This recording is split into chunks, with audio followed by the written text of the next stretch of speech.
The following short story is about what we may face in the very near future.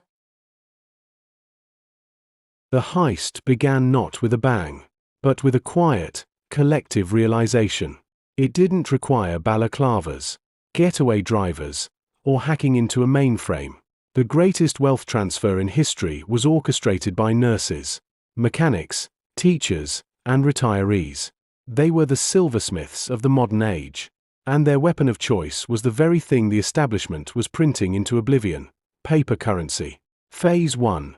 The quiet accumulation. Elias, a diesel mechanic in Ohio, wiped grease from his hands and checked his phone. The notification from his bank was the same as always: inflation adjustment notice. His savings were melting like ice in July. He tapped a different app, bought 10 ounces of Silver Eagles, and went back to work. Across the ocean in Manchester, Sarah, a junior doctor, walked into a pawn shop on her lunch break.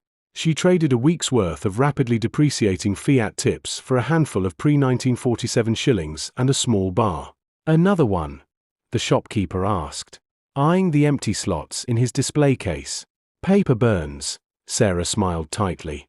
"Silver survives." This was the heist. Millions of everyday people, tired of the losing game, simply decided to stop playing. They exchanged their paper promises for heavy, cold, historical truth. They drained the local coin shops, then the online dealers, then the mints. Phase 2. The supply shock. The first crack in the dam appeared on a Tuesday.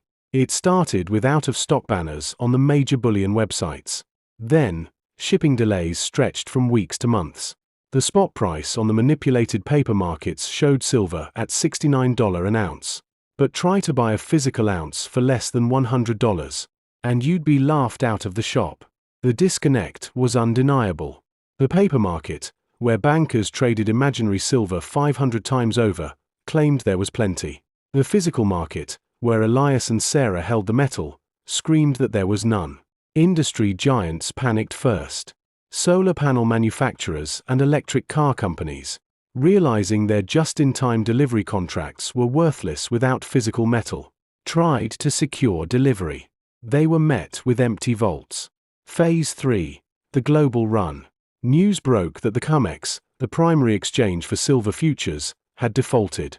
They tried to settle contracts in cash, admitting they had no silver left to give. That was the signal. Panic didn't look like chaos, it looked like clarity. The world suddenly woke up to the difference between currency and money. People rushed banks, not to withdraw cash, but to demand tangible assets. But the everyday people, the ones who had been stacking ounce by ounce, were already home. The paper price crashed to zero because no one wanted the paper contracts. Meanwhile, the street price of silver went vertical. It became unmeasurable in dollars because no one wanted to sell their silver for dollars anymore. "I'll give you 10,000 for that tube of coins," a hedge fund manager pleaded with Elias outside his garage.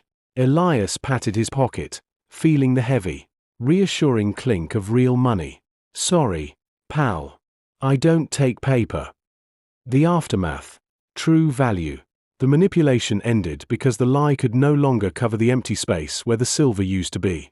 The heist was complete. The bankers were left holding bags of worthless paper contracts, while the wealth of the world had transferred back to the people who actually built it. Silver wasn't just a commodity anymore. It was restored to its ancient throne. It was the honest ledger of human energy. The mechanic, the nurse, and the teacher looked at their small, heavy stacks and realized they weren't just saving for a rainy day. They had built the ark.